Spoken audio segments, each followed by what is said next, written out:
dipencet buat it. Oke. Assalamualaikum warahmatullahi wabarakatuh. Kami di sini dari kelompok 3 kebijakan publik akan melakukan presentasi yang dimana merupakan salah satu tugas dari mata kuliah kebijakan publik itu sendiri.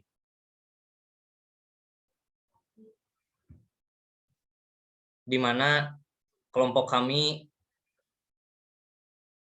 mengambil judul yang mengkaji mengenai Peraturan Menteri Komunikasi dan Informatika Republik Indonesia Nomor 6 Tahun 2021 tentang penyelenggaraan penyiaran. Anggota kelompok kami yaitu terdiri dari saya Ade Sopiana dengan NPM 203507018. Saya Fajri Nur Hidayah dengan NPM 203507069. Saya Destia Mulyawati dengan NPM 20350707999.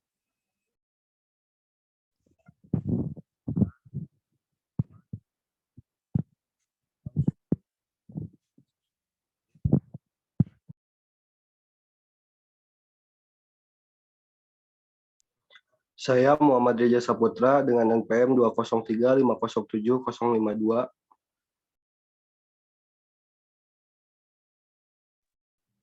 Itulah daftar anggota dari kelompok kami.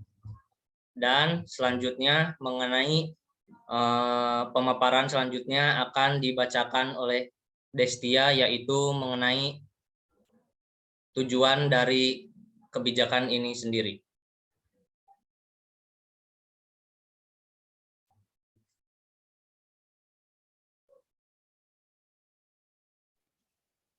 Tujuan kebijakan. Kebijakan migrasi ke siaran TV digital merupakan perwujudan pemerintah dalam melakukan transformasi digital. Penataan frekuensi sangat penting dilakukan, mengingat tanpa adanya penataan frekuensi, akses internet tidak bisa berjalan maksimal. Teknologi 5G tidak akan tersedia tanpa penataan frekuensi.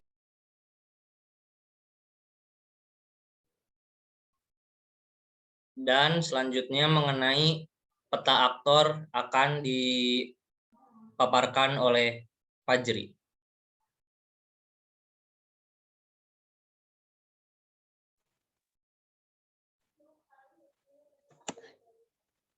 Baik, terima kasih kepada moderator untuk telah memberikan kesempatan kepada saya untuk menjelaskan bagaimana peta aktor tersebut.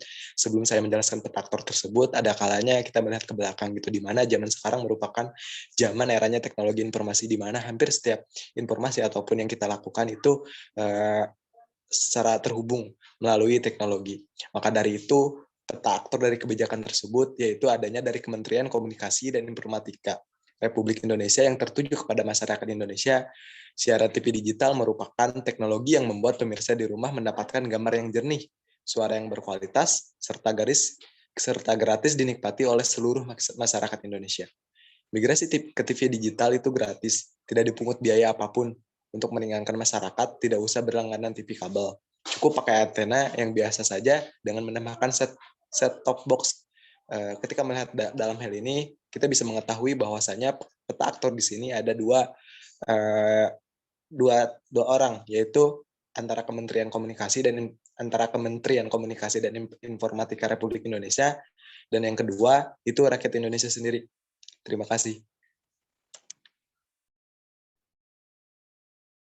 Dan selanjutnya mengenai pemaparan proses pembuatan kebijakan akan diutarakan oleh Muhammad Reza Saputra. Terima kasih kepada moderator. Saya akan menjelaskan terkait proses kebijakan siaran TV digital, yaitu pencanangan digitalisasi penyiaran yang tertuang pada Konferensi International Telecommunication Union atau itu pada Forum Genevan Agreement di Genewa tahun 2006 lalu telah disepakati. Masa transisi perpindahan dari sistem analog ke digital berlaku mulai tahun 2015 mendatang. Namun masih diberlakukan kelonggaran perpindahan hingga tahun 2020. Bagi negara-negara yang belum siap, kesepakatan ini tetap tahap pertama diperuntukkan bagi negara-negara Eropa, Afrika, Timur Tengah, dan ditambah Iran. Pada masa transisi ini, sebenarnya Indonesia tidak masuk region yang diatur dalam Genevan Agreement tersebut. Namun perwakilan dari pemerintah Indonesia saat itu turut menghadiri forum tersebut, sehingga ikut menandatangani. Pemerintah melalui Kementerian Kominfo mengeluarkan peraturan dalam rangka transisi perpindahan frekuensi dari analog ke digital terhadap siaran televisi Indonesia. Pemerintah berencana menerapkan aturan penyelenggaraan penyiaran digital melalui peraturan Menteri Kominfo nomor 22 per M Kominfo per 11 per 2011 tentang penyelenggaraan penyiaran televisi digital telensial penerimaan tetap tidak berbayar. Keluarnya peraturan ini menuai kritikan dari Komisi Penyiaran Indonesia (KPI). Menurut pihak KPI, Indonesia tidak wajib untuk mengikuti perjanjian ini. Memang, Genevan Agreement terbuka bagi negara mana saja yang secara sukarela ingin mengikuti perjanjiannya. Walau begitu, Indonesia tidak harus sudah mengalami transisi pada tahun 2015. Penolakan peraturan pemerintah atau menteri tersebut juga dilontarkan oleh Asosiasi Televisi Lokal Indonesia. Dari sisi masyarakat, sebagai pengguna informasi diuntungkan dengan sistem digital, yaitu penerimaan kualitas gambar dan suara dari siaran televisi menjadi lebih jernih, serta diharapkan mendorong industri kreatif terkait dengan penyiaran televisi digital.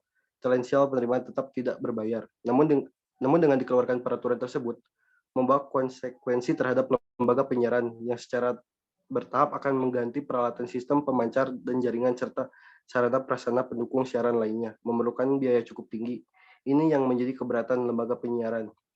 Sikap kritis KPI juga dilontarkan karena mengingat digitalisasi penyiaran merupakan kaidah baru dalam sistem penyiaran internasional. Selain itu, pandangan KPI bahwa dalam sistem pembentukan peraturan perundang-undangan Indonesia, sistem peraturan menteri hanya mengatur hal-hal teknis administratif dan tidak membuat klausul atau formula normatif baru yang tidak diatur oleh peraturan-peraturan yang lebih tinggi. Dari pertimbangan tersebut, maka telah diajukan judicial review kepada Mahkamah Agung. Terima kasih. Dan selanjutnya mengenai penerima manfaat akan dibacakan kembali oleh Destia.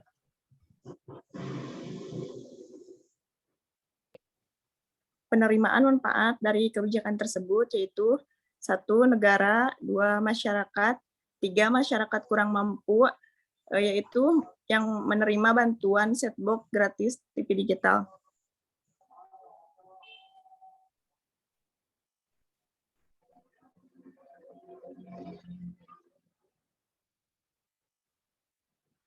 Dan selanjutnya mengenai implementasi akan dibacakan oleh Farid Gilman.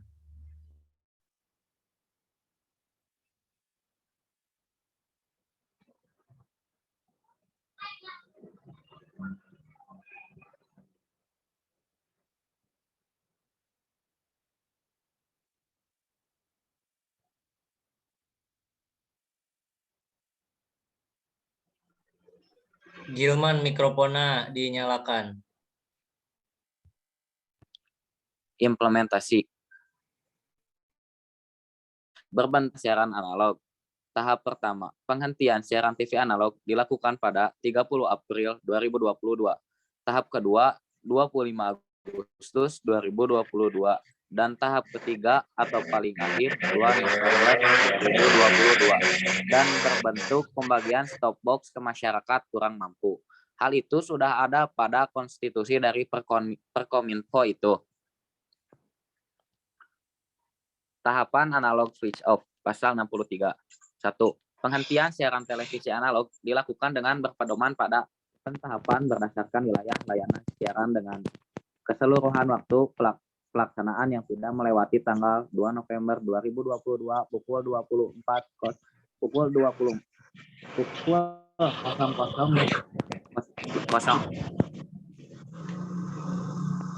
siaran televisi analog sebagaimana dimaksudkan pada ayat 1 dilakukan melalui 5 tahapan yang terdiri atas.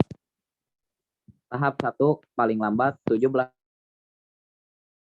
2 paling lambat 31 Desember